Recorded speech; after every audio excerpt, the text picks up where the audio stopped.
뚜렷한 여야의 노력 뒤엔 더 나은 부산을 만들기 위한 다양한 의견 수렴과 정책 개발 기관이 있습니다. 야당인 더불어민주당은 5.6도 연구소를 운영하고 있는데요. 자, 오늘 아침 초대석에 유동철 소장께서 함께해 주시겠습니다. 소장님 어서 오십시오. 네, 안녕하세요. 반갑습니다. 네, 요즘에 민생 경제가 최악을 치닫고 있다고 합니다. 물가 상승, 소비 심리 위축에 여기에 대외 경제 압력까지. 근데 여기에 정치권이 재구시를 하지 못하고 있다라는 비판에 대해서 어떻게 보고 계십니까? 경기 부진에 여러 가지 이유가 있겠지만 가장 직접적인 원인은 이 내란 사태가 장기화되면서 소비 심리가 극도로 위축되고 있기 때문이라고 생각이 됩니다. 실제로 지난 12월 신용카드 매출액이 5,670억 원이 줄어들었고요. 그리고 작년에 폐업한 자영업자가 10만 7천 개소가 됩니다. 그만큼 경기가 안 좋은 이유가 연말 연시 성수기 때를 내란 사태 때문에 거의 잃어버린 시절을 지냈기 때문이죠. 하루빨리 정치 불안 해소하고 민생 회복에 집중해야 될 때가 아닌가라고 생각이 됩니다. 네. 그래서 부산시도 지난 12월인가요? 긴급 민생안전 5대 프로젝트를 발표했습니다. 4,500억 원을 투입해서 서민 경제 안정을 꾀하겠다라고 했는데 어떻게 실질적으로 도움이 얼마나 된다고 보십니까? 지금 말씀드린 것처럼 민생 경제가 최악 일로를 닦고 있는데 4,500억 원 정말 그 엄발의 고줌둑이 아닌가라고 생각이 됩니다. 실제로 2022년에 7월에 부산시가 발표한 민생안정대책 자금이 5,700억 원이었습니다. 지금부터보다 훨씬 경기가 안 좋거든요. 근데 그때보다 적은 금액으로 민생 경제를 돌보겠다라고 하는 것이 어불성설이라고 생각이 되고요.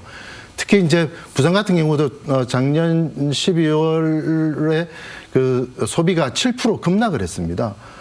그만큼 경기가 안 좋아진 상황인데 훨씬 더 그 재정 지원을 늘려야 되고 그리고 소상공인에 대한 직접적인 지원이 더 많아져야 됩니다. 네, 지금 소상공인 말씀을 해주셨는데 이 자영업자 수가 역대 최저치라는 통계도 있습니다. 이 자영업자의 이런 위기를 지금 어떻게 극복해 나가야 된다고 보십니까? 지금은 사실 그 위기 상황이라서 좀 즉각적인 대책이 필요합니다. 소비 심리를 회복시킬 수 있는 즉각적인 대책이 필요한데 그래서 민주당이 주장하고 있는 민생회복 지원금 1인당 25만 원씩 지원하자고 하는 민생회복 지원금을 통해서 소비 심리를 살려야 되고요. 장기적으로는 소상공인들이 가지고 있는 경영을 좀 개선할 필요가 있습니다. 그래서 디지털 시스템을 전환을 해서 안정적으로 경영이 이루어지도록 해야 됩니다. 예를 들어서 온라인 플랫폼과 연계돼서 매출을 증진시킬 수 있는 여러 가지 이제 다각적인 대책이 필요하다고 생각이 됩니다. 근데 16개 시도 가운데 또 저소득층 인구가 가장 빠르게 증가하고 있는 도시가 또 부산으로 꼽혔습니다. 그러니까 증가 속도가 얼마나 지금 빠르고 원인이 어디에 있다고 보십니까? 지금 5년 사이에 부산 지역 그 국민기초생활보장 수급자 수가 4만 명 이상 늘어났습니다. 전국에서 두 번째로 빠른 속도인데요. 부산은 지금 산업 구조가 서비스 산업 중심입니다. 네. 그래서 보통 사람들 경기가 안 좋아지면 관광을 줄이고 외식을 줄이고 마지막에 학원을 끊는 그런 과정들을 거치거든요. 그래서 서비스 산업이 종사하는 구조가 경기가 안 좋아지면 매우 어려운 상황으로 치닫게 됩니다. 그래서 생계도 불안해지고 저소득층으로 전락하게 되고 기초생활 수급자가 되는 과정들을 밟고 있는 거죠. 네. 그래서 어쨌든 이게 산업구조를 활성화시키고 생계가 어려운 저소득층들에 대한 직접적인 현금 지원 정책 이런 것들이 필요하다고 생각이 됩니다. 네. 근데 양질의 일자리가 사실 많아야 또 가계 소득도 늘어나는 건 아니겠습니까? 부산은 원래 산업 해양 중심 도시여서 한때 수출의 30%까지 담당을 했었습니다. 그렇습니다. 지금 3%도 안 되죠. 이게 서비스 산업 중심으로 가면서 이런 문제가 생긴 건데요.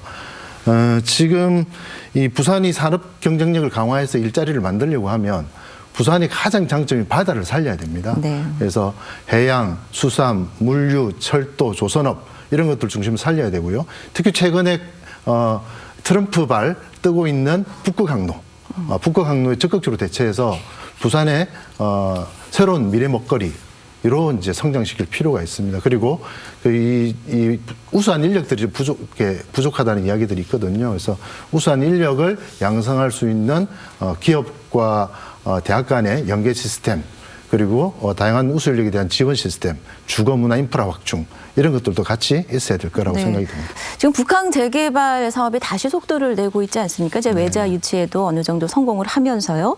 그런데 본래 목표와는 좀 다르게 진행되고 있다라는 지적이 많습니다. 현재 진행 상황 어떻게 보고 계십니까? 북항 재개발 사업은 원래 이제 해양 관광 비즈니스 이런 것들 중심으로 이제 재개발하는 사업이었는데 지금 상업시설에 이 고급 주거단지들이 막 들어서고 있습니다. 이제 원래 이제 북항 재개발이 시작이 되면 한 12만 명 정도의 고용 창출 효과가 있을 거라고 예측을 했거든요. 근데 숙박시설 중심으로 가면 일자리가 안 만들어집니다. 네. 그래서 이 개발 전략을 전면적으로 제고할 필요가 있다. 차라리 고급 호텔보다는 바다가 보이는 야구장을 짓자 랜드마크 부지에 네. 이런 생각까지 할 수도 있을 것 같습니다. 그러니까 북항 재개발이 우리 부산의 핵심 경쟁력인 만큼 시민 모두가 누릴 수 있는 모습으로 돌아올 수 있게 목소리를 좀 평소에 내주시기 바랍니다. 알겠습니다. 감사합니다. 네. 자, 569 연구소 유동철 소장이었습니다. 고맙습니다. 네, 감사합니다.